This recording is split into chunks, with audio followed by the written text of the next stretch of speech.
has been suggested for a musical and we all agree, a committee agrees it, then we look at the orchestra, we look at what version we're going to use, because for nearly every musical there are at least 3 or 4 versions that can be used. What we try to do is we try to pick the professional version, because we do want to encourage students to raise their level of playing.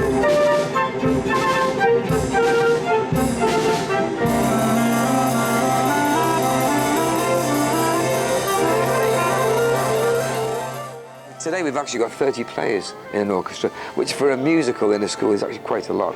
There would normally be maybe 15, something like that. It's a long musical, it's 3 hours. It does obviously take a long time to get it to a high standard. So what we do is we try to get a full score of it, and we try to get all the parts, and then we pick the players that we want. We've actually made a better sound by adding things that are not there.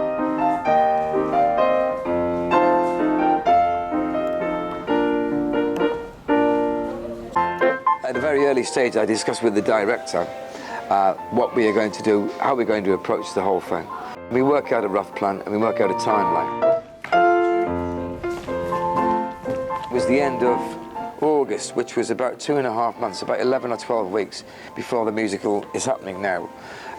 We had all the music ready and we started the rehearsals. Oh, sir, French Raider asked me. It's basically rehearsing for nearly 2 hours every Monday and for about an hour every Tuesday, almost every week for the last 12 weeks to put it together. Then we'll go back to the beginning and do it in detail so we can sort out the points that are difficult. That would bring us to about 2 to 3 weeks before the show, at which stage we'll try to get singers into our rehearsals we did on the stage here, so that they can get used to doing it with an orchestra and we can get used to doing it the way that they want it.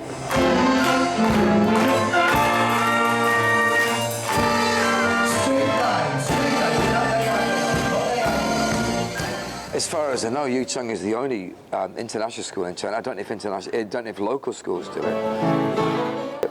Because we have a musical director, Alan Nazarino, who's willing to do it and has done a lot like that before, and I am willing to help him because I've done a lot of these things before. We have to get the kids who are willing to do it, the director who is willing to take the risk, and it is a big risk. Not many people want to go and show their work in front of 500 people and it fails. It's not an easy thing to do.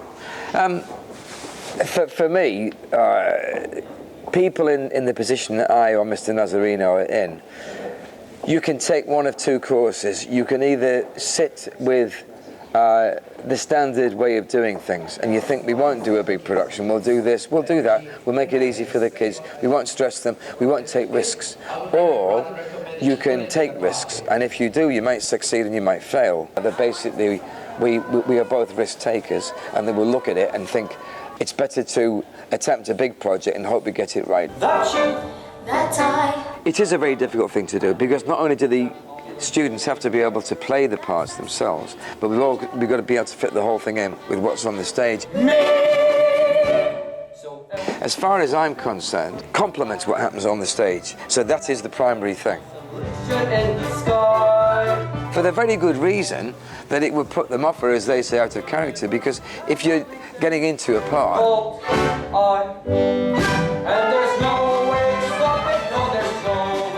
and then so you've got to look at this guy in the background going, look at me like this, there is a great possibility that it will put you off, but if you don't, it can go horribly wrong.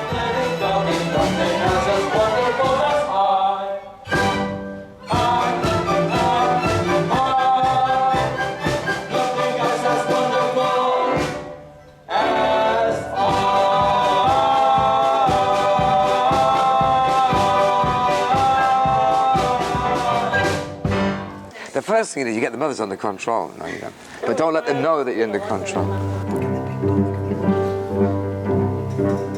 There's a sad sort of clanging from the clock in the hall, and the bells in the steeple too. I think where it works best is where you have experienced actors and they can look at you out of the corner of their eye, anybody actually realising that they're doing it, and they can just one look is enough to get it right. But firmly they compel us.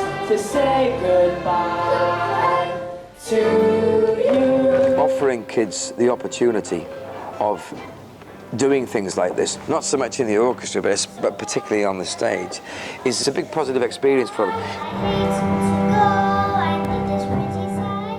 You know, kids can go on trips abroad with schools, and they do, and they're useful, and they go on hiking trips that will help them to learn about the way that other people live.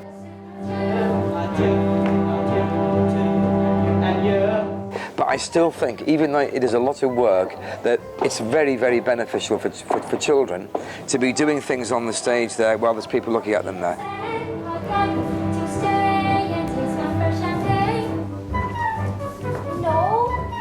No. Not just the actual act of confidence, but the training and the discipline that they need, and the hard work to be able to make a good job of the whole thing.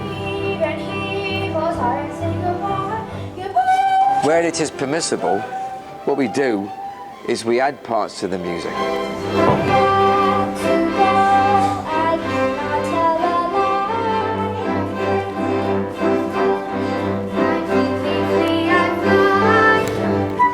To complement the orchestra that we have and to complement the action on stage. That's the important thing.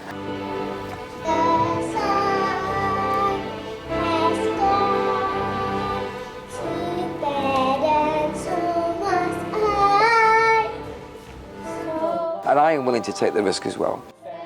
And fortune favours the brave. And I think it's worked so far.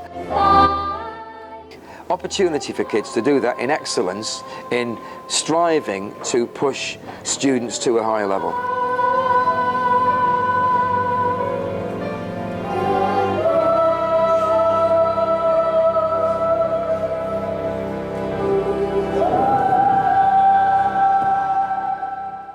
For me personally, there are many soft options in the world, and people are not really going for it, and they're settling for the mediocre.